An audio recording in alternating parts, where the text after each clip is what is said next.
Hello, everyone. Welcome to Unfiltered and Unapologetic, the space where we heal out loud, bring our culture into the conversation, and remember that softness is our strength. I'm your host, Caitlin Gil-Soto, born and raised in Lawrence, Massachusetts, always traveling between Bani and El Cibao, and proudly Dominicana. Today's episode is called Beyond Money, Redefining Richness and Success in Dominican Culture. Because let's be real, too often when we hear richness or wealth, the first thing that comes to mind is money. Los cuartos. But money alone has never been the whole story. We all know people who have financial success but live disconnected, burnt out, or lonely. And we all know abuelos or tias who never had much materially but carried a peace, a grounding, and a fullness that money could never buy. In Dominican culture, success has long been tied to survival, to sacrifice, to show how much you can endure, to how hard you can hustle and provide. And yes, there's honor in that resilience. It's the reason why we're even here. But if we stop there, we miss the bigger picture. What if richness is also joy? What if it's freedom? What if it's health, softness, spiritual alignment, and relationships that truly nourish us? What if success isn't just about what we earn, but about the vibration we live in, the peace we create, and the legacy of healing we leave behind? This episode is an invitation to move beyond money, to reimagine what richness really means for us. Not just financial stability, but intentional abundance, embodied freedom, and a life that feels as good on the inside as it looks on the outside. Growing up Dominican, many of us were taught a very specific formula for success. Study hard, get a good job, work multiple shifts if you don't have to, provide for your family, buy the house, keep food on the table, and don't complain, because that's just how life is. Success wasn't measured by peace or happiness, but by sacrifice, by how much you could carry without breaking, by how invisible you could make your own needs in order to show up for everyone else. I remember watching my mother work tirelessly as a single mom, taking on more than any one person should have to, and yet still feeling like she wasn't doing enough. I saw abuelos who carried silent memories of leaving their homeland, starting from scratch in the US, and never having the time or space to actually process their own pain. For them, richness wasn't about peace. It was about survival, about keeping the lights on, about sending money back home. And here's the thing. I honor that. I honor their resilience, but I also question, does that definition of richness still serve us? Because what happens when you finally make it? When you get the degree, the house, the steady paycheck, but you're burnt out, disconnected, resentful, or sick in your body because you've been running on empty for decades. That's when we start realizing that richness can't just be about material success. It has to include peace. It has to include joy. It has to include time to rest, to breathe, to laugh without guilt. Otherwise, it's just another form of scarcity. Just dressed up with nicer clothes and a bigger paycheck. So today, I'm going to give you this journal prompt. Where did you first learn your definition of success? And does it still serve you? And the affirmation for this question is, my peace and freedom are valid measures of success. Because maybe richness isn't about carrying everything. Maybe richness is about choosing what's actually yours to carry. Here's the truth that nobody tells us. Richness isn't only about what you bring in, it's also what you let go. We live in a culture where space is often filled to the brim. Dominican homes, especially, are never quiet. There's music blasting, kids running, people talking over each other, pots clanging on the stove, novelas in the background. And that energy is beautiful. It's life, it's community, it's sabor. But sometimes all that noise covers up a silence we're afraid to face. And it's not just physical noise. It's the clutter in our homes when we're told to hold on to things por si acaso or just in case. It's gossip that drains us, but we participate in because eso es lo que se habla en la mesa, or that's what we talk about while we're eating. It's the chaos we've normalized, always rushing, always busy, always available, even when our spirit is begging for stillness. But here's the thing. Every object, every conversation, every relationship carries vibration. When your space is cluttered, your energy feels heavy. When your circle is full of gossip or negativity, your spirit feels drained. And when you never create silence, you don't give God room to whisper new instructions into your life. In Dominican culture, we're taught that a clean house means respect. Que la casa siempre esté recogida por si llega visita.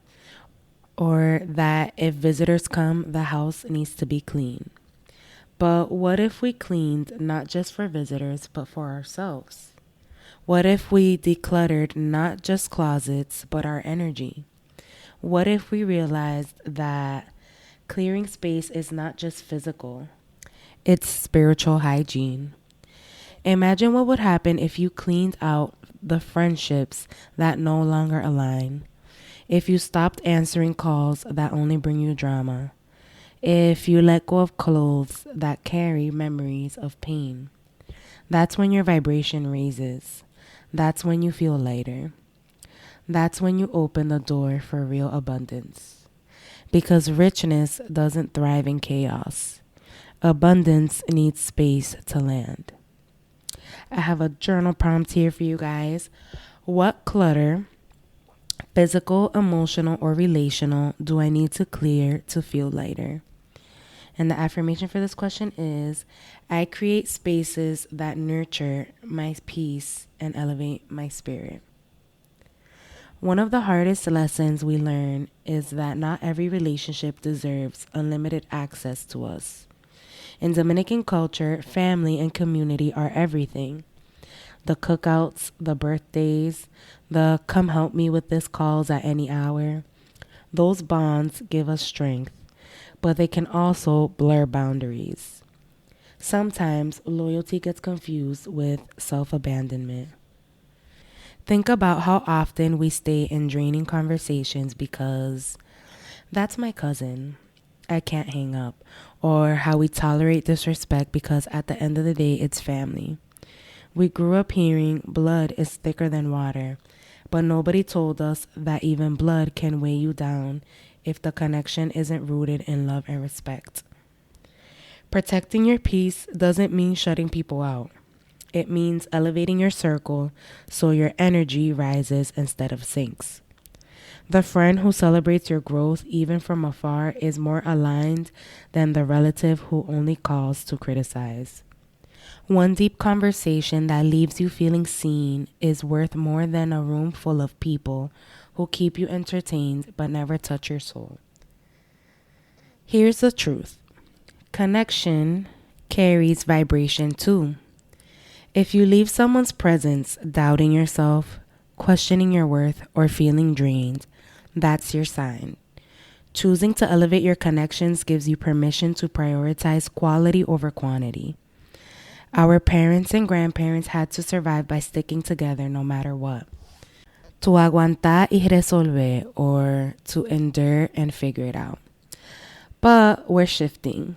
We're learning that real abundance comes from choosing peace over obligation. God places the right people in our path to lift us higher, not to drain us dry. I have a journal prompt here for you guys. Who in my life leaves me feeling lighter? And who leaves me feeling drained? How can I honor that truth without guilt? And the affirmation for this question is, I deserve connections that uplift my spirit, and I protect my peace with love and clarity. Our parents and grandparents lived in survival mode. And let's be clear, survival is sacred. Without it, we wouldn't be here. But survival is not the same as living. Survival teaches you to brace yourself, to expect disappointment, to say yes when your soul is screaming no because there is no time, no money, no space for risk. It's the voice that whispers, don't rest too long, you'll fall behind. Or don't dream too big, you'll be let down. But abundance doesn't come through fear. Abundance comes through faith. And abundance isn't only about material wealth. It's in how you choose to nourish yourself, how you allow joy without waiting for the other shoe to drop, how you stop apologizing for wanting more than the bare survival. Think about it. How many of us inherited that survival mentality? The refrigerator stuffed with leftovers because you never know. The habit of overworking because rest feels unsafe. The way we downplay opportunities because people like us don't get that. But what if God's vision for us is bigger? What if richness is the courage to leave survival behind and step into abundance? To say, there is enough for me, and actually believe it. And then I have a journal prompt here for you guys.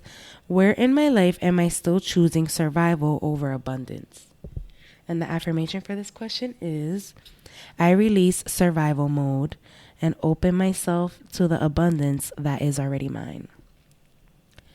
We can't talk about richness without talking about our bodies.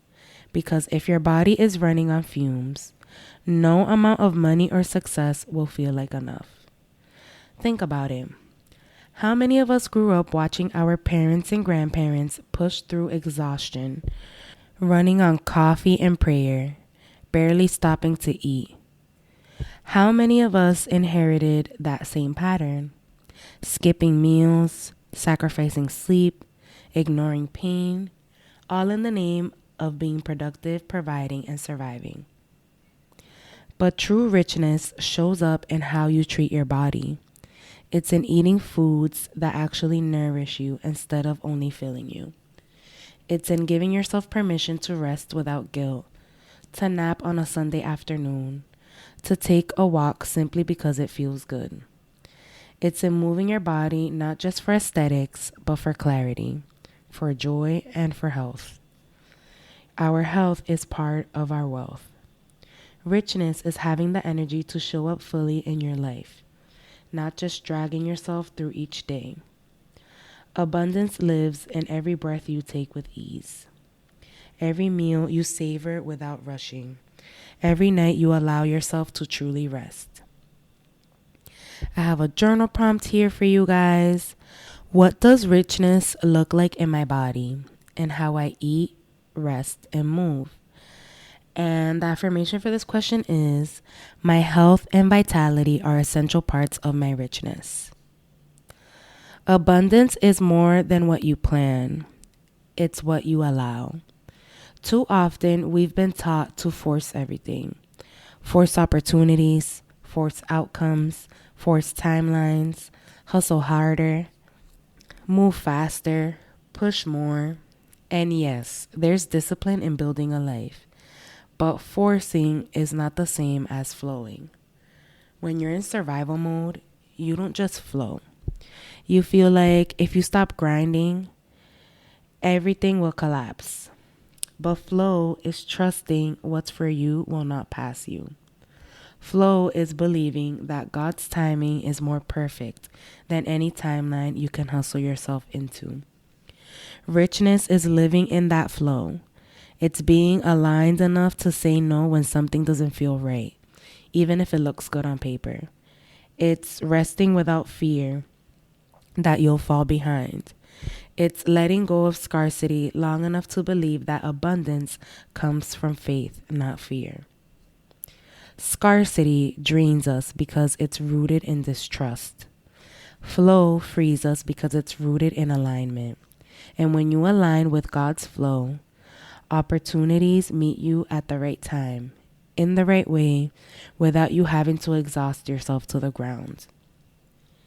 I have another journal prompt here for you guys. Where in my life am I forcing instead of flowing? And the affirmation for this question is, I trust God's timing. Abundance flows to me with ease. Every time we expand our definition of richness, we're not just doing it for ourselves. We're doing it for those who came before us and those who come after. Our grandparents gave us survival. Our parents gave us sacrifice. And now we get to give ourselves and the next generation peace, joy, softness, and abundance. This is generational healing.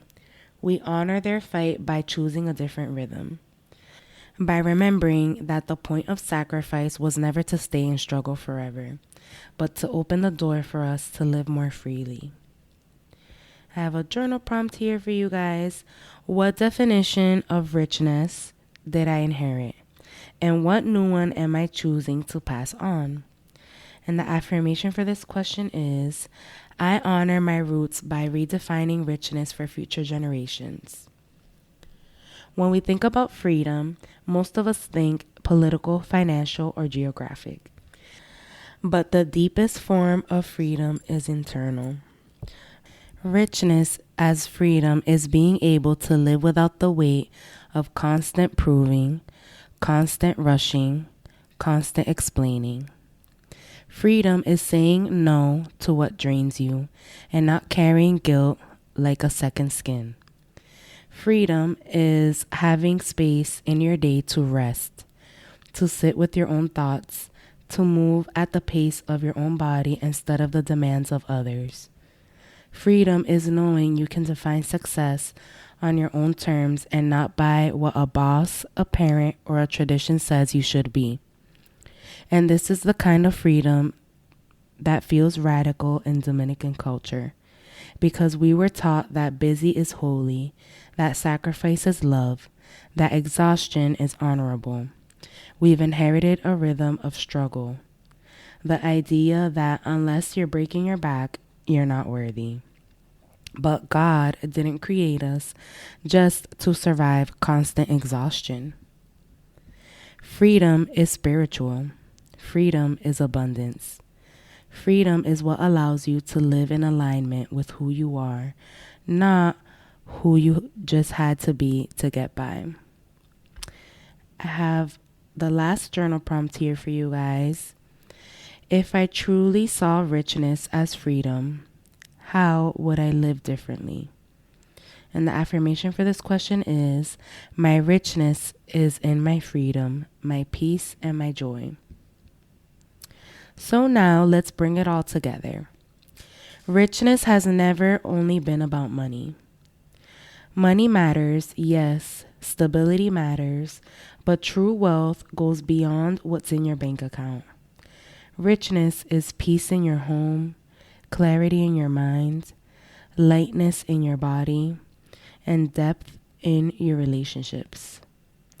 It's the freedom to rest without guilt, the courage to choose joy, and the alignment that allows abundance to flow without force.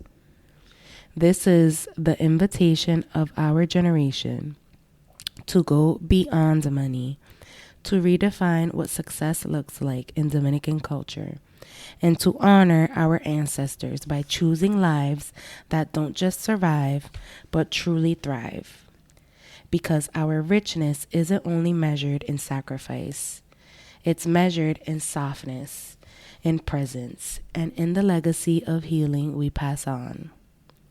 So as you leave this episode, I want you to ask yourself, What does richness mean for me beyond the money? And how can I live into that definition today? And then we're going to do our prayer. So put your hand on your chest and let's inhale and exhale. God, I thank you for the resilience of those who came before me, for every sacrifice that made my life possible. And now I ask for the courage to step beyond survival into abundance. Bless my home with peace, my body with rest, my table with nourishment, and my heart with freedom. Teach me to see the richness not in just what I have, but in who I become when I live aligned with your flow. May my richness create legacy of joy, of peace, of healing for generations that come after me. Amen. Thank you so much for tuning into Unfiltered and Unapologetic. If this episode resonated with you, take a moment to leave a review. It helps more people find this space of healing and reflection. And don't forget, you can support your own journey with my blank journals available on Amazon. Tools created to help you process, reflect, and heal. You can also support the show directly through Buzzsprout with a monthly contribution. Every bit helps us keep bringing these conversations to life. And as always, make sure you're following along on Instagram at Caitlin La Jefa and at Unfill and Unapologetic Pod. We're on Apple Podcasts, Spotify, YouTube, and all major platforms. Until next time, remember, your softness is strength and your healing is legacy. Thank you for healing out loud with me.